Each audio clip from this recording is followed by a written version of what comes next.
Listen, I'm not being smart.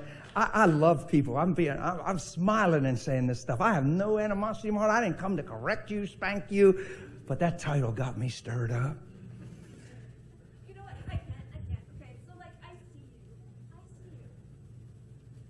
How hard is it just to say, hey, I don't feel appreciated? Because I can feel that. I feel that off of you. And I can't, like, I get that you're What do you feel off of me? That I don't? From the people that you love. Oh, no, I don't. No, I have so many people that love me and value me. They love me and value. I'm not living for appreciation. That's why when appreciation comes, it's healthy. Watch this, sweetheart. Yes, but there's a lot of anger that I am getting off of you just by your voice. Anger? Yes. Honey, you're discerning that really wrong.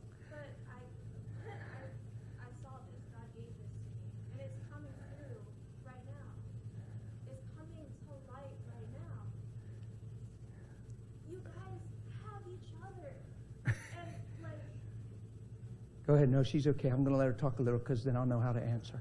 Yeah, it's good. No, because you actually, the whole thing is you got a whole lot of stuff pent up in you, sweetheart. So that's why you're looking through those eyes. No. So what it is it's just, no, let me talk for a second. It's a screen.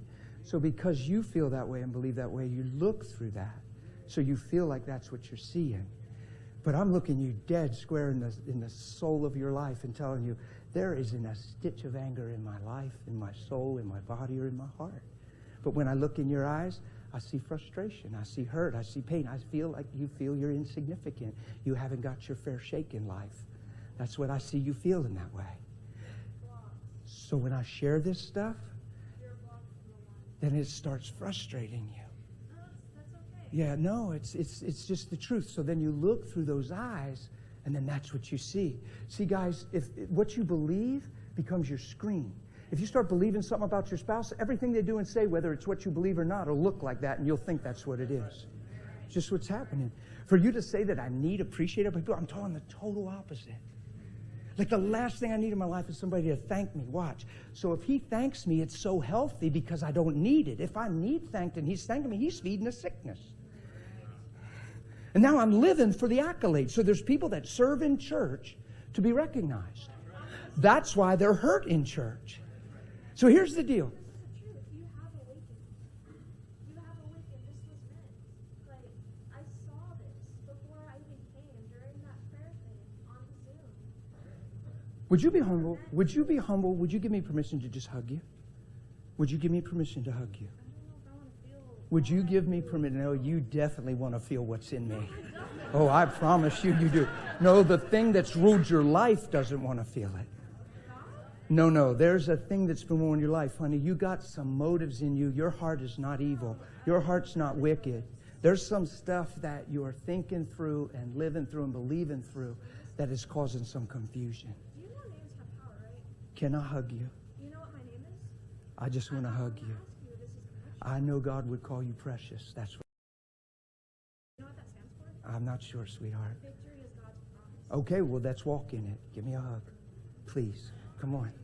Give me a hug. No. There's something about me hugging you that's very important. If you promise to hug me, then can you promise me to hug Pastor Jimmy? Yeah. Come here. Yes. You promise? Come here. Okay.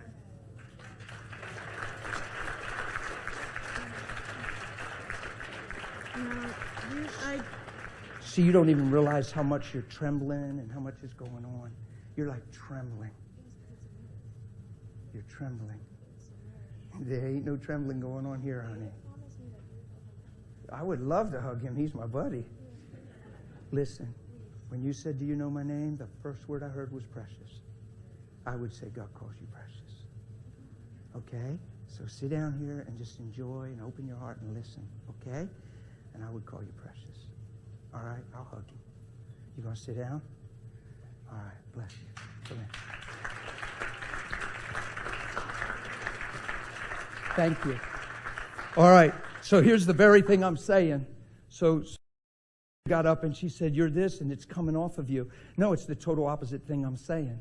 If I wake up and need you to love me, I'm only as good as I'm being loved by you. That was the biggest bondage in my whole life. Is it wrong for you to love me? No. Is it healthy if you love me and I'm not looking for it? Absolutely. Have you ever seen this, Pastor, in your time in ministry, where somebody actually is serving in the church and it looks like they're serving and you're thankful for their service, but then they get offended in their serving because maybe they didn't get acknowledged, they didn't get appreciated, and they feel like you don't appreciate me, I laid down my life and you didn't even love me. Were they ever serving out of love? No, they were serving for recognition. See, love never needs a thank you. And there's so many of us that actually have inner hurts because we don't feel like we've been valued, we don't feel like we've been appreciated, we don't feel like we got what we should or deserve.